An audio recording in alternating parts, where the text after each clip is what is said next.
I spent a lot of years lost and in a lot of pain growing up as a young black male in South London. Emotional pain?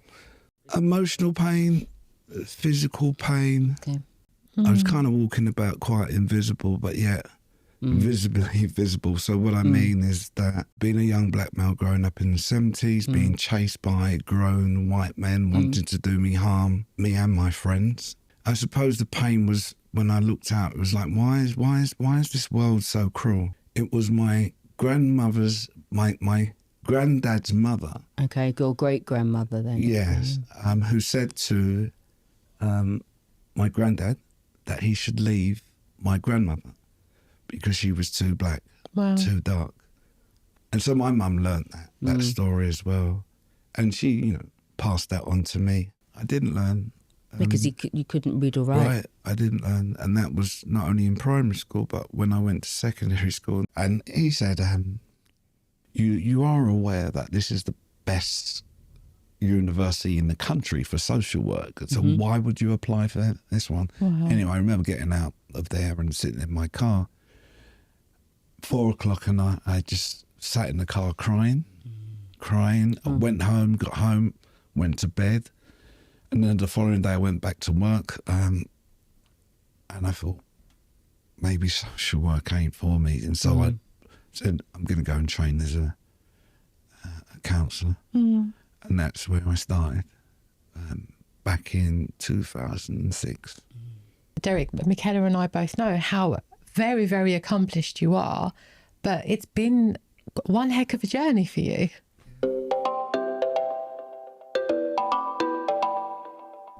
Hello and welcome to A Bunch of Therapists with me, Michaela McCarthy. And me, Dipti Solanki, bringing you stories and insights from inside the therapy room. So this episode, our guest is Derek McKenzie. Yes. His childhood was really interesting, but what struck me was that he went to school, but he never learned how to read and write.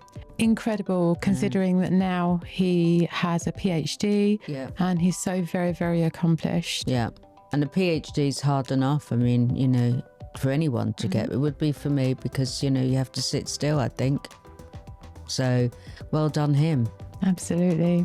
I think the other really interesting thing that he shared was just how Eurocentric therapy is and the challenges that posed for him in his thesis for his PhD as well. So I thought we had a great conversation. Yeah. A great story, very inspirational actually as well.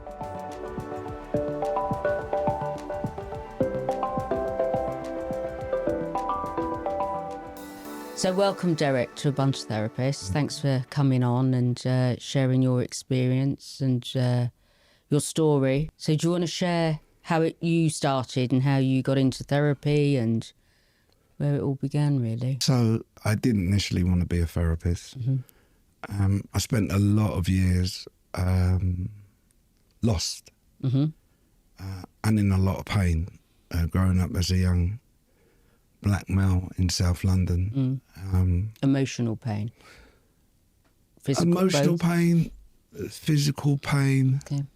I was kind of walking about quite invisible, but yet visibly visible. So what I mean is that, being a young black male growing up in the 70s, being chased by grown white men wanting to do me harm, me and my friends. I suppose the pain was when I looked out, it was like, why is this world so cruel? Why are people so cruel? And I suppose even in the home, my mum learnt some of this stuff around colour. Okay. She's just maybe fairer than you, Dipti. And she learnt that story as well. The lighter you were, the more human you were. Wow. There is something, isn't there, in the Afro-Caribbean culture of different shades of... Yeah, that's the colonial lie that we've all kind of taken on. I think that colourism, and that's... Does that stem way, way, way back, that story? It does. My mother's dad. Okay, yeah. He was one of the richest men in Trinidad, so my mum told me at the time when she was born. She's the first of all her siblings, but the only. So the rest of her siblings are from the same dad. Okay. And it was my grandmother's, my granddad's mother. Okay, your great-grandmother then. Yes, who said to my granddad that he should leave my grandmother because she was too black, too dark.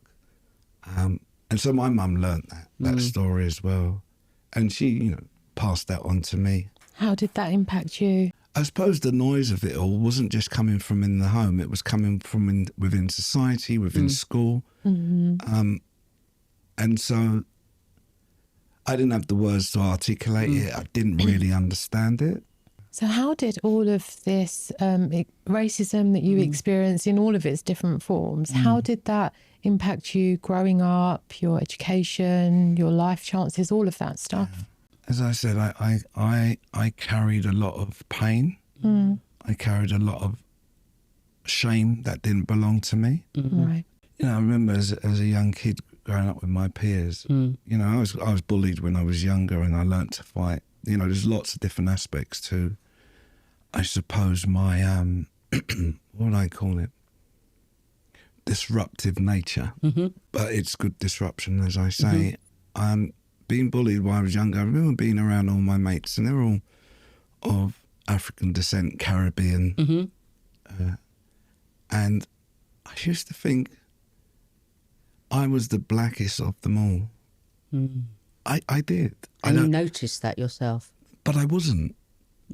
Oh, interesting. I wasn't. It's something that I had imbibed and that I felt quite ashamed of. Right. But I wasn't. You know, I see some of my friends now and I wasn't. But this idea of being black and soiled in some way. Was that just relating to your skin colour or were there other aspects to that? Yeah, there were other aspects because what we've been taught and continually taught in, you know, some implicit ways is that I needed not to be African. Right. And I am of African descent. And so there was something about being of African descent and being black. And so that's what that was. That made you different. You know, I recall, and again, this is the colonial lie, and that, you know, if you divide a people, you know, and you have them warring against each other, you know, you can have more control over them. And so what I remember as a young person was, you know, my mum, she was Trinidadian, and I often say that, you know, what's the difference in terms of, you know, whether it's Jamaican, Trinidadian, African, or it's Haiti or wherever, and it's where our boat ended up. That's all. And so I remember my mum having an issue with Jamaicans. I remember Jamaicans having an issue with Trinidadians. That happens a lot on the And islands. I remember Africans having issues with West Indians. But this was the lie that we all kind of bought into and subscribed to.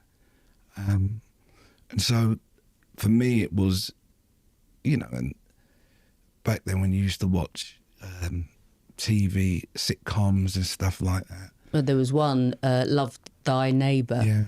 I don't know if you remember that. Yeah, I do. Yeah. You know, white family one side, black family the other side. And there was just so many racist comments. Yeah. But then the audience, so. but they were all laughing. Yeah. You know. And it was in the 70s. I remember watching it. Yeah. And so in answer to your question, I wanted to be anything but black and African. And that was a conflict. What was school like for you? School was awful. I think in school what you had was teachers. Right. Who kind of at that time, I think where it's so closed, the racism was just sat there. Because they were mainly white. Mainly white. Like I said, I think some of the at home, some of the difficulties, you know, we didn't have any money. It was just my mother. I was very self-conscious, as I was saying earlier on. So as a kid, I didn't really play. You know, my brothers and my sisters would play, they got holes in their trousers or... Okay, so you were conscious that, like, you were poor, really. Yeah, and so I was very, I suppose, tight into that, more so in school. How did that affect your learning? Well, I didn't learn. Because you couldn't read or write. Right, I didn't learn. And that was not only in primary school, but when I went to secondary school. So would you have said that you would have had some additional learning needs, you know, the way they say dyslexia, or because even then, no. I absorbed the world quite a bit. I think that's what it was. I absorbed what was happening in my home and in society and in school, and that somehow it just froze me. You know, so I kind of absorbed it. You know, so I was always sensitive, and I still am. My mum used to call me a coward all the time because I cried a lot. You're a really sensitive child. Yes. That's why you absorbed everything. Yeah, and at the same time, I had to become this chameleon and do what some of the other boys were doing. What did that mean smoking for you? weed, So peer gambling, violence, and then crime.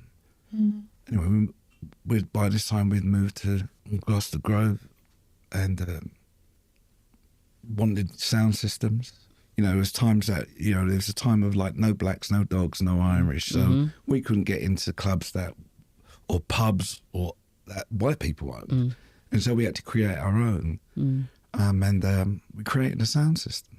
Even though it was great, you know, we played, there's a sound that's down, that was in Lewisham, Deptford, called Saxon Sound. And from that we had Tipperary came out of that, Maxi Priest, you know, some of these big people that we know. But for us, I think when it was like sound clashes. And in those sound clashes, that's what it was. We didn't really go and play music. We end up clashing all the time because I suppose that not all of us was like that. But I think a lot of us was absorbing a lot of the hate, if you like, meted out towards us. And so that was a way of expressing and getting some of that out by, I suppose, expressing that kind of violence as well. And then keep growing up, 16, you didn't learn how to read and write at school. So when did you learn how to read and write? Well, really in my mid-30s, so from about 16, I had my first child. Again, the parent was Jamaican, my Trinidadian, and so there were issues around there. But at that time now, I'm drinking alcohol. Okay. I think somehow to deal with, you know, I didn't know. You know, my alcohol enabled me, and, you know, I was drinking much earlier. I was actually smoking weed at 8 years old that I was given by my father. One of his earliest or very rare appearances. And then I found out where he lived because he wasn't living with us, and I was able to go and get weed and use that as collateral in terms of belonging and fitting in. And also, I suppose, it was another way of saying, well, please don't hurt me. You know, so using that weed to do that as well. And also being that my father was never around, all of a sudden for me, the story that I created, well, look what my dad's doing for me. You know, when other people's fathers were coming at Christmas and they were there, and me feeling like a parasite because I wanted to hang on to you because your father was there. Now I had a father, but for the wrong reason. And so by 16, you could say that I was fast becoming an alcoholic.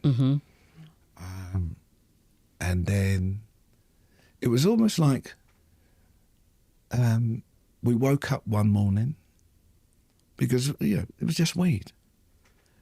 But we woke up one morning, or for me anyway, and it was almost how someone went like this, have that, here's some smack, here's some crack cocaine. Here's the good stuff, here's the real stuff. But it just appeared out of nowhere. There wasn't a gradual. It just felt like it was just and that can dumped on us. That can happen. It's happened to many people. Yeah. And so at that time I was working because my then girlfriend fell pregnant. I didn't know what it meant to be a father. So this was your first child? Yeah, my daughter. And so again, you know, I'm having to leave my mates when I go and work. I come back, they're all sat in the square, they're talking about what's going on. And all I needed to do was that I needed to provide money. I didn't know anything else about what it means to be a father or mother, which I believe needs to be earned.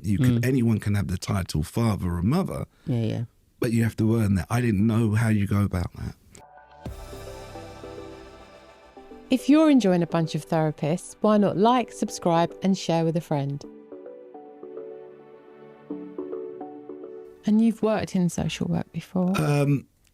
Well, I was a youth worker, Yes. a support worker, and that's what I wanted to do. I wanted to become a social worker when I started to learn to read and write very late in my life. And I went and done an access module to social work. I'd done a certificate in counselling studies and counselling skills, but then decided to become a social worker. And I thought that's where I was best suited, given my own. I thought I had something that I could bring to these young people's life with, around South London. And so, you had to choose 6 universities once you had got through the modular priority first and so forth. And I was living in Bournemouth and worked as a youth worker for about 3 years and moved back to London. And so I was up at Hackney College and doing this modular, and I think I won't go for the universities anyway, but because of my past, as has always been the case, which is why I decided to work for myself, because my past was I was continually judged on that. At what point was it that you thought, yes, I'm going to train to be a therapist? Well, I started out on the certificate and studies, level 2, and I wanted to be able to listen, learn to listen, learn to be with, if you like. But then I thought it was social work, and like I said, I didn't get into those universities. I remember going to the last university I went to was Goldsmith. I got out of there, and the guy said, you've done well in your exam. However, I've never seen a CRB like yours before. And CRB, for those that don't know, is the new DBS. Yeah, I've never seen one like that before. And it was colourful, huh? Yeah. And he said, what did he say? You are aware that this is the best university in the country for social work, so why would you apply for this one? Anyway, I remember getting out of there and sitting in my car 4 o'clock, and I just sat in the car crying.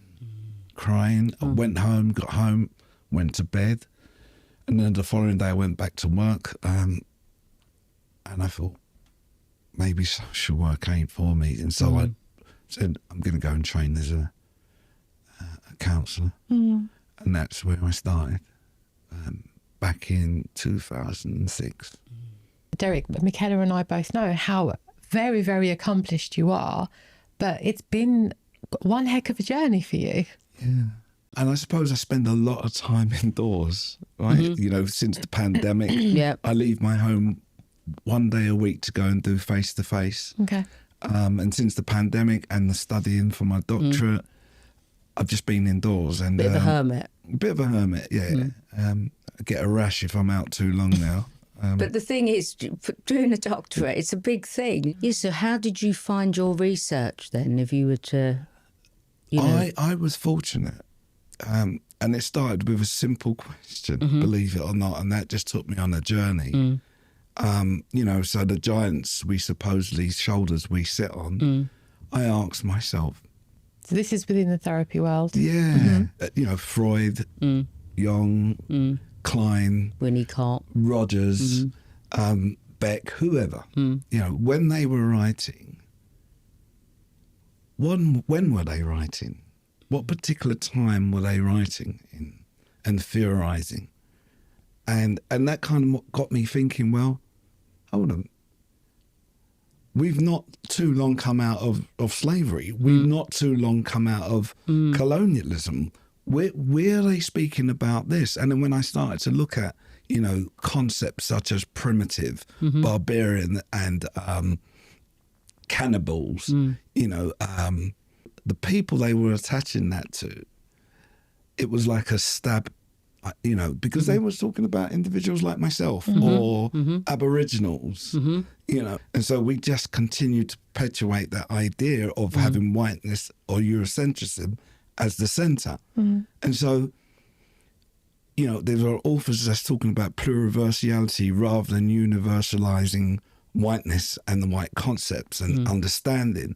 And so, in answer to your question, I hope I'm not confusing this anymore, where a medical or Eurocentric model thinks that something's wrong internally with me and that something's wrong with my psyche, we forget to ask, well, what has actually happened to that person outside in the social world? And so what was the trauma? What was the trauma externally? And so they might have a language that could kind of express about my anxieties or my defenses, but they don't have a language about my defiance. How do you talk about how I'm having to live in two worlds, in terms of my training? How do you talk about that? How long is that story being told? How long is that story being denied or silenced? And I think it's a lifelong project. I have to somehow start decolonizing, unlearning my mind and reclaiming, and even reframing, reclaiming, re-existing. But also making sense of it yourself it's not the whole easy. time. And so I think it was Tuck and someone said, decolonization is not a metaphor. And it's not straightforward. It's not easy. But I tried not to centre white authors. Can you imagine the whole 70,000 words? Well, that must have been difficult. Yeah. I bought one book. The first book that I come across was Fanon's Black Skin, White Mask. And so I go to the kind of bibliography, I pick up another author, I go to them and I pick up another one and so and so. And that's so it's a whole journey for you. Absolutely. It's fascinating. I mean, if you think about it, then when you were writing in your training, why do you think these authors are not, put into training schools of today, in any schools of today, if anything? Because it disrupts what is, I think. But isn't that what therapy's about? Is it? That's a good question, but is it? So in my core, I believe it is. The sense I'm really getting from you speaking to you, and I love this conversation because it's making my brain go in lots of different spaces, and my heart actually. But that I've got this image of unearthing. It just keeps coming to me as I'm speaking to you, right? Of like getting our hands in the earth and just doing that unearthing. And I feel like your heart knows and feels that there's this big disruption and interruption that's needed, especially within the therapeutic world, but possibly beyond that as well. Any world, isn't it? Beyond that too. Going into work environments, the corporate world, I'm going to say it anyway. Yeah. Schools, and educate people. Yeah. We need an education. Absolutely. So it goes wider than just the therapy world, but I'm feeling that you have a certain sense of how possible that is or how welcome that is. I don't believe it's welcomed. I believe we go through times, prior to George Floyd's murder, there wasn't a lot of talk. We had the kind of general, it's been for decades, and I think it was social work that really started out within social work, anti-oppressive practice. And then somehow, somewhere it kind of got into therapy. Yeah, but it started out in social work. Not that it made any difference. Thank you so much, Derek, for sharing such a huge part of your life and parts of your life that still that you're figuring out. And and I think that's true, so true for all of us. And only few of us are able to kind of share that so publicly and openly. So thank you for that. But also, I think, lots of people out there going to see therapists. Now, there are some good, some bad, some ugly, so to speak, in any profession. But I think the more that someone works on themselves, it doesn't make them that they're perfect. No. But the more work you're prepared to do on yourself, the better you are with another person in the room. Yeah. And I really firmly believe that. You know, I still work on myself. You have to, because people change, people have different needs, you know, and you can't say, well, that's it, I'm done now and I'm a therapist, because that's not what I do it for. Yeah, and that inner disruption is important, I think. Absolutely. The idea is that you can't take somebody as far as Absolutely. you know, that you've not gone yourself. So, Derek, if for our viewers and our listeners, if they were to take one beautiful nugget from our conversation, what would you like them to take away? Be brave. Be brave. Now, you can make of that What you wish, what you wish, but really be brave. Thank you. Thank you so much. Thank you for inviting me, honestly. You've been listening to A Bunch of Therapists with me, Michaela McCarthy, and Dipti Solanki.